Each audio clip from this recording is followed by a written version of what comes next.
Inilah kisah karomah Kiai Masum Karanggawang yang mampu memindahkan aliran sungai di Ngawi, Jawa Timur.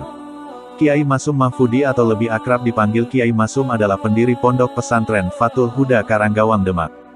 Kiai Masum Karanggawang lahir pada 1929 dan wafat pada tahun 2005. Kiai Masum Karanggawang adalah salah satu ulama karismatik Demak. Kiai Masum Karanggawang pernah belajar di Pondok Pesantren Futuhiyah Meranggen dengan Kiai Haji Musli dan di Pondok Pesantren Bareng Jekulo Kudus dengan Syekh Yasin. Selain itu, Kiai Masum Karanggawang juga pernah nyantri di Pondok Pesantren Pandowan Pati dengan Kiai Muhammadun dan di Pondok Pesantren Bendo Kediri dengan Kiai Muhajir. Kiai Masum Karanggawang adalah salah satu ulama ahli riyadoh. Lebih dari 2/3 usianya dihabiskan untuk menjalani puasa sampai akhir hayatnya. Selain dikenal sebagai Kiai Sufistik, masyarakat sekitar juga mengenal Kiai Masum Karanggawang karena beberapa karomah yang dimilikinya. Salah satu karomah Kiai Masum Karanggawang yaitu memindahkan aliran sungai di belakang Pondok Pesantren Al-Amnaniyah, Talok, Ngawi, Jawa Timur. Karomah tersebut beliau dapat dari hasil riyadoh di makam Syekh Suluhi yang berada di Nganjuk saat masih muda. Berikut kisah lengkapnya.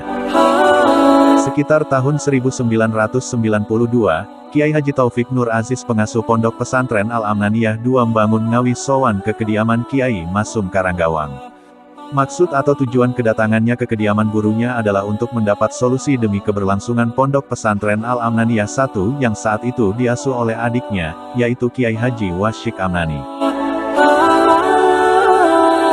Kiai Taufik mengutarakan permasalahannya bahwa tepat 3 sampai sekitar 5 meter di belakang Pondok Pesantren Amnaniyah I terdapat aliran sungai yang besar. Keadaan seperti itu jelas menimbulkan kekhawatiran bagi santri dan masyarakat pondok. Dalam hitungan tahun, tentu aliran sungai tersebut dapat melebar mendekati pondok karena tanah yang terkikis oleh aliran air. Karena itu, keselamatan jiwa para penghuni pondok juga bisa terancam.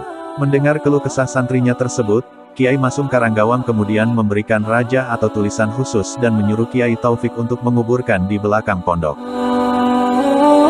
Ini syarat dari seorang syekh yang sampai saat ini makamnya tetap selamat dari ancaman aliran air, tutur Kiai Masum Karanggawang.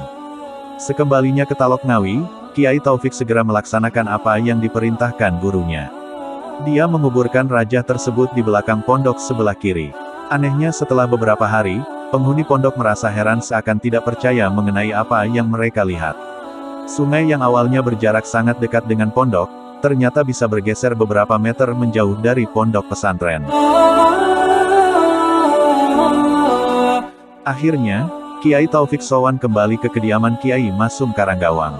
Saat ditanya mengenai kondisi sungai, dia menjawab bahwa sungai sekarang sudah menjauh beberapa meter dari lokasi pondok. Meski ada perubahan, namun masih kurang memuaskan, Kiai, kata Kiai Taufik. Melihat kekurangpuasan dari santrinya tersebut, Kiai Masum Karanggawang kemudian memberikan rajah untuk kedua kalinya. Beliau menyuruh untuk menguburkan di tempat yang berbeda, yakni di sisi lain di belakang pondok. Saat itu, Kiai Taufik sangat bergembira dalam perjalanan pulang menuju ke Talok Ngawi. Setelah itu, apa yang diperintahkan Kiai Masum Karanggawang gurunya tersebut, segera ia laksanakan. Lama-kelamaan, sungai itu semakin menjauh dari pondok. Warga sekitar yang menyaksikan pun seakan tidak percaya dengan fenomena tersebut. Kita pun akan terheran-heran dan merasa itu suatu hal yang mustahil. Namun, saat ini bila kita mengunjungi Pondok Pesantren Al-Amnaniyah I, kita akan melihat fenomena di luar nalar tersebut. Karena jarak sungai menjadi 20 meter atau lebih. Wallahu alam bishawab. Demikian kisah karomah Kiai Masum Karanggawang yang dapat memindahkan aliran sungai. Jika ada kesalahan dan kekeliruan, silahkan tulis komentar di bawah ini. Terima kasih.